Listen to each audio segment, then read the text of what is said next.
Myself Mr. Manish Sharma from Keshav Commerce Institute, Kota. 12th CBSE economics के मैं आपके लिए काफी सारे वीडियोस लेकर के आया हूँ। आप सब दोस्तों को पता है कि आपकी जो 12th CBSE जो इकोनॉमिक्स है वो दो पार्ट्स में डिवाइड है। First Indian economic development and second macro economics. Both books have 80 marks weightage. जो दोनों बुक्स है वो 80 मार्क्स का वेटेज रखती है। जिसमें से कुछ दोस्तों को लगता है कि जो इंडियन इकोनॉमी वो काफी ज्यादा टफ है, थ्योरेटिकल बुक है, तो ऐसा बिल्कुल नहीं है। उसी प्रॉब्लम को सॉल्व करने के लिए मैं पूरी मेरे YouTube चैनल पे पूरी इंडियन इकोनॉमिक डेवलपमेंट के जितने भी आपके 10 चैप्टर्स है उन सब के वीडियोस लेकर के आया हूं। अगर आपको मेरे वीडियोस पसंद आते हैं तो मेरे चैनल को सब्सक्राइब कीजिए ताकि जितने भी वीडियो मैं अपलोड करूं वो सारे आपको टाइम टू टाइम मिलते जाए। Let's discuss about Indian economic development. Indian economic development में आपका जो फर्स्ट चैप्टर है वो है Indian economic at the eve of independence. मतलब इंडिपेंडेंस के टाइम पर हम लोगों की जो इंडियन इकोनॉमी थी उसकी कंडीशन किस तरीके की थी और उस कंडीशन के बारे में हम लोगों को इस चैप्टर में डिस्कस करना है। लेकिन इस चैप्टर में हमें जितना भी पार्ट पढ़ने हैं वो सारे पार्ट्स हम एक शॉर्टकट लेके आए। उस शॉर्टकट का नेम है if I can do. If I can do में आपका पूरा चैप्टर कंप्लीट होता है और इस चैप्टर के लिए मैं पूरे 8 वीडियो रिलीज करूंगा। वो सारे वीडियो आपको देखने, किसी बुक की आपको नीड नहीं है। सब कुछ जितने भी नोट्स हैं वो सब कुछ बोर्ड पर आएंगे। बस ज्यादा से ज्यादा मुझे सुनने की कोशिश कीजिए। इफ आई कैन डू में आपका पूरा चैप्टर नंबर फर्स्ट क्लियर होता है। इसका मैं मीनिंग समझाता हूं कि हमें यानी कि इसमें पढ़ना क्या क्या है। आई इंडस्ट्रियल सेक्टर हम लोगों को पढ़ना है कि at the age of independence हम लोगों की कंट्री का जो इंडस्ट्रियल सेक्टर था वो किस तरीके का था। फॉरेन ट्रेड कैसा था, इंफ्रास्ट्रक्चर कैसा था। सी का यहाँ कोई मीनिंग नहीं है। एग्रीकल्चर सेक्टर के बारे में डिस्कस करेंगे। डी डेमोग्राफिक प्रोफाइल या कंडीशन के बारे में डिस्कस करेंगे एंड लास्ट ओ ऑक्यूपेशनल स्ट्रक्चर के बारे में डिस्कस करेंगे। इस इफ आई कैन डू में आपका chapter number first completely clear होगा। अब इस चैप्टर में हमें ये पढ़ना है, इसकी बेसिक नॉलेज लेते हैं कि 1557 से हम लोगों की कंट्री में यहाँ पर ब्रिटिशर्स आए और 1947 तक ब्रिटिशर्स रहे। 190 इयर्स का टाइम है जिसको अप्रोक्सीमेट हम लोग 200 इयर्स बोलते हैं। मतलब 200 इयर्स तक यहाँ पर ब्रिटिशर्स आए और ब्रिटिशर्स ने अपनी हुकूमत हमारी कंट्री में जमाई। एक तरीके से उन्होंने हमारी कंट्री की जो इकोनॉमी थी उसको काफी डिस्ट्रॉय करा, उसको काफी लो लेवल पर लेकर के चले गए। जिसके पीछे टारगेट सीधा सीधा सा ये था कि वो हमारी कंट्री के बिहाफ पर या हमारी कंट्री की हेल्प से या हमारी कंट्री के थ्रू वो खुद की कंट्री का डेवलप करना चाहते थे। क्योंकि जितने नेचुरल रिसोर्सेज हमारी कंट्री में हैं उतने नेचुरल रिसोर्सेज किसी भी अदर कंट्री में अवेलेबल नहीं है। तो 1557 से जब वो हमारी कंट्री में आए और 1947 तक हमारी कंट्री में रहे तो 200 इयर्स तक उन्होंने हमारी कंट्री को काफी डिस्ट्रॉय करा। ठीक है, इसी चीज के बारे में हम लोगों को इस चैप्टर में डिस्कस करना है। मतलब इस चैप्टर में हमें डिस्कस करना है कि 1557 के बाद इंडियन इकोनॉमी कैसी थी और 1557 के पहले इंडियन इकोनॉमी कैसी थी। लेकिन उससे पहले आपका जो फर्स्ट क्वेश्चन है या जो फर्स्ट टॉपिक है वो है किस पर, कॉलोनियल रूल। सबसे पहला पार्ट है आपके या सबसे पहला टॉपिक है आपका बुक का कॉलोनियल रूल, जो 1 मार्क्स में काफी इंपॉर्टेंट है। What is mean by colonial rule, ध्यान से समझना सब। कॉलोनियल रूल का मतलब होता है it is a system between two countries which one country is ruling and another is colony। मतलब यानी कि ये दो कंट्रीज के बीच एक ऐसा सिस्टम होता है जिसमें एक कंट्री रूलिंग कंट्री होती है एंड सेकंड उसकी कॉलोनी होती है। रूलिंग कंट्री मतलब वो कंट्री जो अपनी कॉलोनी वाली कंट्री के लिए रूल्स एंड रेगुलेशंस बनाती है और रूलिंग कंट्री जितने भी रूल्स एंड रेगुलेशंस बनाती है वो सारे रूल्स एंड रेगुलेशंस उसकी कॉलोनी कंट्री को फॉलो करने पड़ते हैं। यानी कि it is a system between two countries which one country is ruling and another its colony। जहां पर एक कंट्री रूलिंग होती है और सेकंड उसकी कॉलोनी होती है। 1557 के बाद हमारी कंट्री की कंडीशन ऐसी थी। 1557 में ब्रिटिशर्स यहाँ पर आए और वो लोग हम लोगों के लिए रूल्स बनाया करते थे, यानी कि वो हम लोगों के लिए रूलिंग कंट्री हुआ करते थे और हम उनकी एज ए कॉलोनी वर्क किया करते थे। सारे रूल्स एंड रेगुलेशन को इंडिया के लिए बनाया करते थे और हमारे भारत देश को, हमारे इंडिया को सारे रूल्स एंड रेगुलेशंस फॉलो करने होते थे। सेकंड थिंग अगर मैं बात करूं तो जो रूलिंग कंट्री होती है वो अपनी कॉलोनी वाली कंट्री के लिए पॉलिसीज डिटरमाइन करती है। पॉलिसीज डिटरमाइन जो करती है वो सारी पॉलिसी किसको फॉलो करनी होती है, उस कॉलोनी वाली कंट्री को फॉलो करनी होती है। पॉलिसीज डिटरमाइन का मीनिंग होता है कि किसको कैसा वर्क करना है, किस तरीके से वर्किंग डिस्ट्रीब्यूशन करना है, कहां पर कितना टैक्स लगाना है, किस प्रोडक्शन का एक्सपोर्ट करना है, किस प्रोडक्शन का इंपोर्ट करना है, रॉ मटेरियल को कहां सप्लाई करना है, कहां सप्लाई नहीं करना, ये सारी पॉलिसीज डिटरमाइन करेगी रूलिंग कंट्री और कॉलोनी वाली कंट्री को सब फॉलो करने पड़ेंगे। Now let's discuss about colonial rule. It refer to a system between two countries, ये दो कंट्रीज के बीच एक ऐसा सिस्टम होता है under which one country being the ruler, जहां पर एक कंट्री रूलर होती है and another being the colony, और सेकंड उसकी क्या होती है, कॉलोनी होती है, that is known as colonial rule. अब मैंने सेकंड थिंग आपसे कही कि जो रूलिंग कंट्री होती है वो अपनी कॉलोनी वाली कंट्रीज के लिए पॉलिसीज डिटरमाइन करती है, और जो पॉलिसी डिटरमाइन करेगी वो सारी कॉलोनी वाली कंट्री को फॉलो करनी पड़ेगी। तो ruling country determines the economic policy of the country, जो रूलिंग कंट्री होती है वो अपनी कॉलोनी वाली कंट्री के लिए पॉलिसीज डिटरमाइन करती है। Now let's discuss about next point, stagnant economy. What is meant by stagnant economy? One marks का काफी important question है। स्टैग्नेंट इकोनॉमी एक ऐसी इकोनॉमी जो अपने डेवलपमेंट के पाथ पर, एक ऐसी इकोनॉमी जो अपने डेवलपमेंट के पाथ पर रुक सी गई है या थम सी गई है या अपने डेवलपमेंट के पाथ पर काफी ज्यादा स्लो हो चुकी है, उसे कहा जाता है स्टैग्नेंट इकोनॉमी। एक ऐसी इकोनॉमी जो अपने डेवलपमेंट के पाथ पर रुक सी गई है, थम सी गई है या उसका डेवलपमेंट का पाथ काफी ज्यादा स्लो हो चुका है, ऐसी इकोनॉमी को कहा जाता है स्टैग्नेंट इकोनॉमी। किसी भी इकोनॉमी का जो डेवलपमेंट का पाथ है वो डिपेंड करता है उस इकोनॉमी की जीडीपी पर। अगर किसी इकोनॉमी की जीडीपी ग्रोथ करती है, जीडीपी इंक्रीज होती है, नेशनल इनकम इंक्रीज होती है, दैट मींस कि वो जो इकोनॉमी है वो काफी ज्यादा ग्रोथ कर रही है। लेकिन स्टैग्नेंट इकोनॉमी का मीनिंग है कि उस इकोनॉमी की जो जीडीपी है वो इंक्रीज नहीं हो पा रही, और अगर हो रही है तो इस लेवल की हो रही है कि कहा ही नहीं जा सकता कि जीडीपी इंक्रीज भी हो रही है या नहीं हो रही है। इसे कहा जाता है स्टैग्नेंट इकोनॉमी, जो अपने डेवलपमेंट के पाथ पर स्टक हो चुकी है, रुक सी गई है, थम सी गई है या उसका डेवलपमेंट का पाथ काफी ज्यादा स्लो है, that is known as stagnant economy.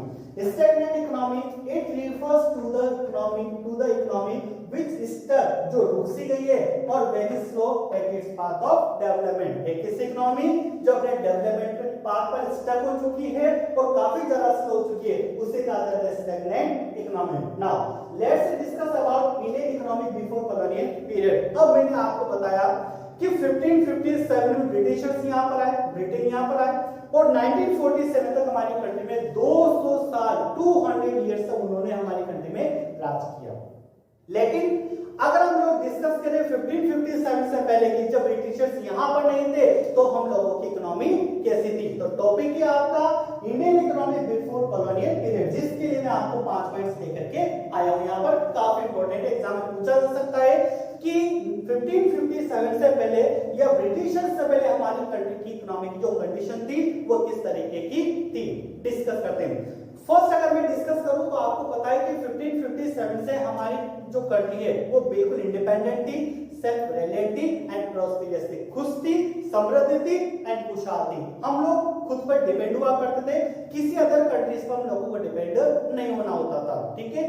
लेकिन जैसे जैसे टाइम बढ़ता गया और 1557 का टाइम आया और ब्रिटिशर्स यहाँ पर आए तो फिर उन्होंने हमारी कंट्री को डिस्ट्रॉय करना स्टार्ट कर दिया। 1557 से पहले जैसा कि आप सब दोस्त जानते होंगे कि हमारी कंट्री को सोने की चिड़िया के नाम से भी जाना जाता था। उसके पीछे सबसे बड़ा रीजन ये था कि हमारी कंट्री में इतनी ज्यादा नेचुरल रिसोर्सेज अवेलेबल हैं कि हमारी कंट्री के कंपेयर में किसी अदर कंट्री में इतने नेचुरल रिसोर्सेज नहीं थे। हमारी जो लैंड थी, हमारी जो जमीन थी, ये एक तरीके से इस तरीके की क्रॉप का प्रोडक्शन किया करती थी कि काफी अच्छी क्वालिटी और काफी ज्यादा क्वांटिटी में यहाँ पर क्रॉप का प्रोडक्शन हुआ करता था। इसलिए कहा जाता था पुराने टाइम पर कि हमारी जो कंट्री की जो जमीन है, जो लैंड है, पहले सोना उगला करती थी और सोना उगला करती थी, ये इसी वजह से कहा जाता था क्योंकि यहाँ पर जो क्रॉप का प्रोडक्शन होता था वो काफी अच्छी क्वालिटी और काफी अच्छी क्वांटिटी में हुआ करता था। इसलिए उस टाइम पर हमारी कंट्री को सोने की चिड़िया के नाम से भी जाना जाता था। लेकिन 1557 में जैसे ब्रिटिशर्स आए थे तो इस सोने की चिड़िया के पंख उन्होंने धीरे धीरे काटना शुरू कर दिए। लेकिन इसकी बात अपन बाद में करेंगे, 1557 से पहले की बात करते हैं। फर्स्ट पॉइंट अगर मैं आपसे डिस्कस करूं तो 1557 से पहले हमारी कंट्री का लिविंग और एम्प्लॉयमेंट का जो सोर्स था 1557 से पहले हमारी कंट्री के लिविंग और एम्प्लॉयमेंट का जो सोर्स था वो केवल कौन सा था? एग्रीकल्चर। क्योंकि किसी भी इकोनॉमी में तीन सेक्टर होते हैं, first primary sector, second secondary sector and third tertiary sector. हम लोगों की यहाँ पर सेकेंडरी सेक्टर और टर्सरी सेक्टर डेवलप नहीं था, लैक ऑफ टेक्नोलॉजी थी। और जब हमारे पास सेकेंडरी सेक्टर नहीं होगा तो टर्सरी सेक्टर जिसे सर्विस सेक्टर भी कहा जाता है उसकी तो पॉसिबिलिटीज ही नहीं बनती। केवल हम लोग प्राइमरी सेक्टर पर डिपेंड हुआ करते थे और प्राइमरी सेक्टर में भी किस चीज पर? केवल और केवल एग्रीकल्चर सेक्टर पर। That was time 85% population was dependent on agriculture और उस टाइम पर बिफोर 1557 से पहले हमारी कंट्री की 85 जो परसेंट जो पॉपुलेशन थी वो अपनी लाइवलीहुड के लिए, अपने जीवन का गुजारा करने के लिए केवल और केवल किस पर डिपेंड हुआ करती थी? एग्रीकल्चर पर ही डिपेंड हुआ करती थी।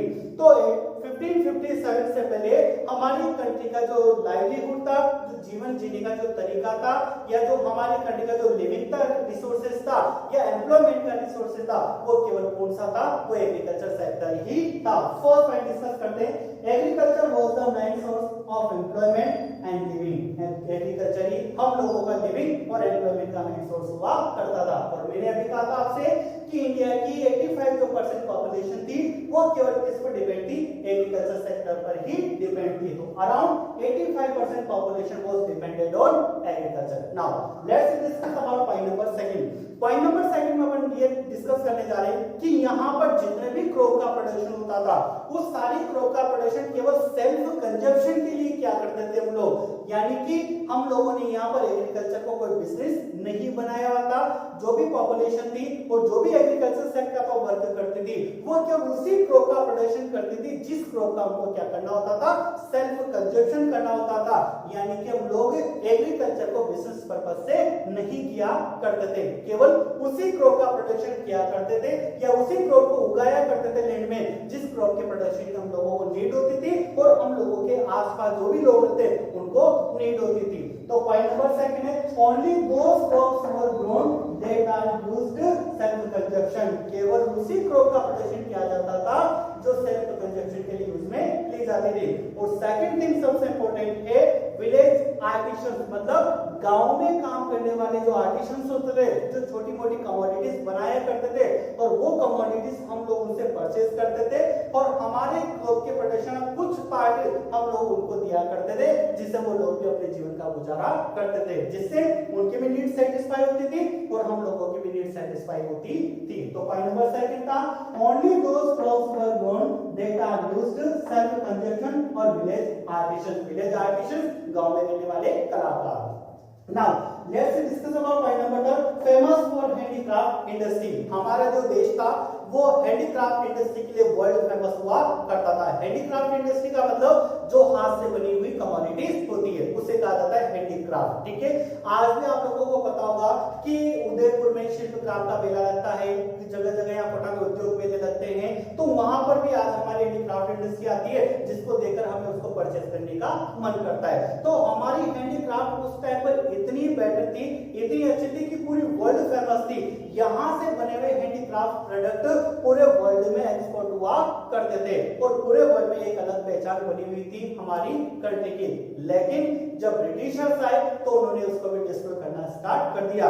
जो आर्टिसंस हमारे पास थे यहाँ पर हैंडीक्राफ्ट इंडस्ट्री के, ऐसे आर्टिसंस अदर किसी भी कंट्री के पास अवेलेबल नहीं थे और पूरे वर्ल्ड में हम लोगों की हैंडीक्राफ्ट इंडस्ट्री फेमस थी। तो पॉइंट नंबर 3 है famous handicraft industry. Now next point, enjoy extensive trade in Asia and Europe. हम लोगों का जो ट्रेड था वो लिमिटेड था, केवल हम लोग जो ट्रेड किया करते थे वो एक तो एशिया की कंट्रीज के साथ किया करते थे और ज्यादा से ज्यादा यूरोप के साथ करते थे। अदर कंट्रीज के साथ हम लोग अपना ट्रेड शेयर नहीं करते थे। और सबसे लास्ट इंपॉर्टेंट पॉइंट है independent, self reliant and prosperous. उस टाइम पर हम लोग इंडिपेंडेंट थे, सेल्फ रिलायंट थे, प्रॉस्पेरियस थे, स्वतंत्र थे, खुश थे, समृद्ध थे, खुशहाल थे, मतलब सादा जीवन उच्च विचार में विश्वास किया करते थे।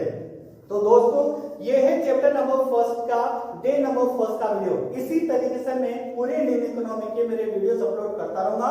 अगर आपको मेरे वीडियोस पसंद आते हैं तो प्लीज मेरे YouTube चैनल को लाइक कीजिए, सब्सक्राइब कीजिए ताकि टाइम टाइम पर आपको मेरे वीडियो मिलते रहे। जय श्री कृष्णा।